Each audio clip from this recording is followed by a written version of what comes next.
Eklavya model residency school Khordha. विषय हिंदी। विषयांक है क्रिया के अर्थ। तो आज हम क्रिया के अर्थ के बारे में अभ्यास करेंगे। तो यहाँ पे हम देखते हैं कि उनकी जो परिभाषा है, जिस क्रिया से कार्य करने की अलग अलग रीति या तरीके का पता चलता है उसे क्रिया का अर्थ कहते हैं। तो यहाँ पे क्रिया से कार्य करने की अलग अलग रीति या तरीका होता है, तो उनका जो है उसे क्रिया का अर्थ कहते हैं। तो हम यहाँ पे देखते हैं कि उनके जो 5 प्रकार है, निश्चयार्थ, संभावनार्थ, आज्ञाविध्यर्थ, संकेतार्थ और संदेहार्थ। तो यहाँ पे निश्चयार्थ, संभावनार्थ, आज्ञाविध्यर्थ, संकेतार्थ और संदेहार्थ, ये क्रिया के अर्थ के 5 प्रकार है। तो हम पहला जो देखते हैं कि यहाँ पे निश्चयार्थ। तो निश्चयार्थ में क्रिया के जिस रूप से किसी कार्य के करने या होने का निश्चित रूप से पता चलता है उसे निश्चयार्थ कहते हैं।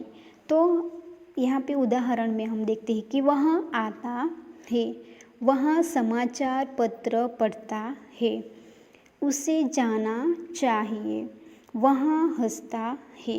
तो यहाँ पे ये जो क्रिया है, क्रिया के जिस रूप से किसी कार्य के करने या होने का निश्चित रूप यहाँ पे हमें दिखाई दे रहा है इन वाक्यों में, इसलिए उसे निश्चयार्थ कहते हैं। अभी दूसरा है संभावनार्थ। क्रिया के जिस रूप से किसी संभावना, इच्छा, अनुमान, कर्तव्य आदि का अर्थ व्यक्त होता है उसे संभावनार्थ कहते हैं। अभी यहाँ पे संभावना या इच्छा, अनुमान, कर्तव्य आदि का अर्थ व्यक्त होता है। तो हम यहाँ पे देखते हैं कि उदाहरण में भगवान सबका भला करे, शायद आज वर्षा होगी। तो यहाँ पे संभावना लगाई गई कि शायद आज वर्षा आएगी। तो यहाँ पे ये संभावनार्थ में 2 वाक्य है, भगवान सबका भला करे और शायद आज वर्षा आएगी। आज्ञाविध्यर्थ। अभी यहाँ पे आज्ञाविध्यर्थ ये क्रिया के अर्थ का तीसरा जो प्रकार है, जिस क्रिया से आदेश, आज्ञा या निर्देश की सूचना मिलती है उसे आज्ञाविध्यर्थ कहते हैं। आज्ञा या निर्देश की सूचना मिलती है उसे आज्ञाविध्यर्थ कहते हैं। तो यहाँ पे हम वाक्य में देखते हैं कि राम बाजार जाओ, राम बाजार जाओ। अभी यहाँ पे क्रिया से आदेश या आज्ञा या निर्देश की सूचना यहाँ पे मिलती है, इसलिए उसे आज्ञाविध्यर्थ कहते हैं। यानी राम बाजार जाओ, रमेश तुम पुस्तक पढ़ो, संविधान का सब पालन करे, ईश्वर तुम्हारी रक्षा करे। तो यहाँ पे आज्ञा या निर्देश की सूचना की गई है। अभी यहाँ पे चौथा जो प्रकार है संकेतार्थ। 2 उपवाक्यों की क्रियाएं जब एक दूसरे की ओर संकेत करती है तब उसे संकेतार्थ कहा जाता है। 2 उपवाक्यों की क्रियाएं जब एक दूसरे की ओर संकेत करती है तब उसे संकेतार्थ कहा जाता है।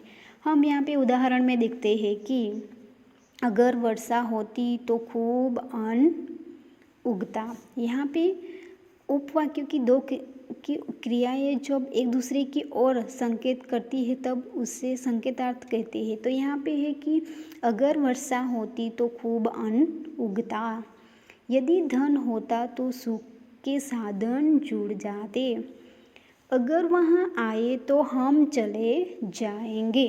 तो यहाँ पे एक दूसरे की ओर संकेत करती है, इसलिए यहाँ पे हमने ये उदाहरण में देखा कि अगर वर्षा होती तो खूब बहुत ढेर सारा अन्न उगता, यदि धन होता तो सुख के साधन जुड़ जाते, अगर वहाँ आए तो हम यहाँ से चले जाएंगे। इसे यहाँ पे 3 उदाहरण है। अभी यहाँ पे 5वां जो 5 प्रकार है संदेहार्थ। संदेहार्थ यानी संदेह। तो क्रिया के जिस रूप से कार्य होने में संदेह प्रकट होता हो तो उसे संदेहार्थ कहते हैं। तो हम संदेह प्रकट होता है, ऐसे कुछ वाक्य है, वहाँ कल आ गया होगा, जो आने वाला है वहाँ उसके बारे में यहाँ पे बात की गई है कि वहाँ कल आ गया होगा। रमेश स्कूल गया होगा, कल वर्षा हो सकती है। संदेह, यहाँ पे संदेह प्रकट होता है। मानव चंद्रलोक पर पहुँच गया हो, मानव चंद्रलोक पर पहुँच गया हो। तो यहाँ पे ये जो हमने जिन 4 वाक्य देखे उनमें से संदेह प्रकट हो रहा है, तो ये संदेहार्थ के 4 प्रकार हमने यहाँ पे देखे। तो ऐसे कुछ वाक्य है। तो 6 से 8 की कक्षा के छात्रों को ये जो हमने क्रिया के अर्थ के बारे में आज हमने अभ्यास किया, तो ऐसे जो कुछ वाक्य है वो अपनी नोटबुक में लिखना है और होमवर्क करना है। Thank you.